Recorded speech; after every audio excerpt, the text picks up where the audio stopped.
a real candidate?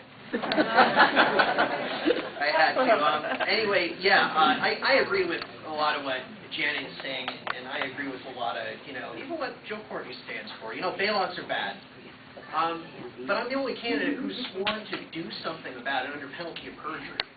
The thing that I've noticed, and I've wasted a lot of votes in my life on Democrats and Republicans, is, I went, oh, well, George Bush and the Republicans are going crazy, they're spending to the moon, they're threatening Medicare and Social Security, and they're handing out money to Wall Street. And basically, when we got the Democrats, we got the same thing.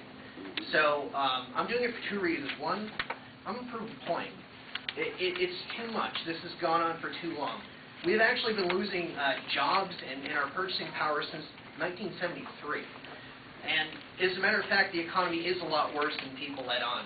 You see, the thing is about government accounting is, in government, it'll get you reelected, and in the private sector, it'll actually get you 5 to 10. The thing is, if you want to know how many people are unemployed, you need to count all the people that are unemployed. You can't just count people that are collecting a check. And if you do that, the number actually goes up to 16.9%-ish. So we need to really start being honest about that. And as far as my oath under penalty of perjury, you can go to realdealforcongress.com, look it up, read it, and basically if you agree with the Constitution, and as it says in the Constitution, not just, well, they meant a different thing, and there's no way we could have known what they meant. That's nonsense. It's in the Federalist Papers. They tell you exactly why they wrote it and for what reasons. And the Federalist Papers, that was the argument that got the Constitution passed. So hey, if we don't like the Constitution, that's what Article 5's for.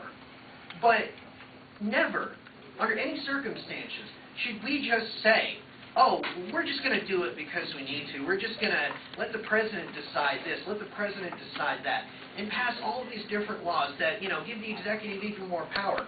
I mean, how do you think it is we got to this mess? We need Congress to take care of trade. We don't need NAFTA. We don't need GATT. I've, sworn under penalty of perjury to field legislation to get rid of those. Ross Perot was right. Everybody went, oh, he's the crazy man with the charts. What does he know?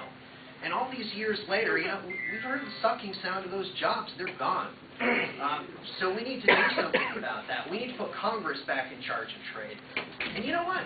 Let's actually have an actual audit of the Federal Reserve. Let's figure out where all of that money went.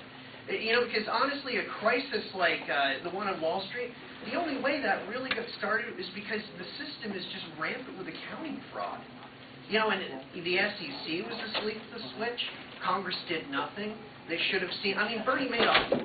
How long were we warned about him? 8 years? You figure somebody would have, decided, gee, we might want to issue some subpoenas and find out what happened. So there are going to be a lot of things said on gun control, on gay marriage, abortion, immigration, all of that. I have my own beliefs, but I'm not running on that. I'm rooting the fraud that has caused the last financial collapse on the economy and preventing the next one. Believe me, the next one, there's no coming back from that one. And the only reason I'm running for Congress is because we don't have a lot of time to turn this around. And instead of just saying, we need to hold the line on spending, we need to cut government at least back to the Clinton administration size if we actually want to, even have things like Medicare and Social Security. Because the fact is, we can't sustain all of this debt. What happens when we do? We're in debt all the time. We're just working to pay the interest. Debt is a bad thing. Debt is not a good thing. And we need to get America actually producing things that create value. That was the reason we had such a strong economy for as long as we did. It wasn't because of a program or, FDR or Ronald Reagan. It was because people like you and me actually worked for a living. And we could. And I need your support. We need to do this job. And if you want to learn more, come speak to me. We've got literature in there. And if you have a question, you can just send an email to danreale at realdealforcongress.com. I'd be happy to give you an actual complex answer.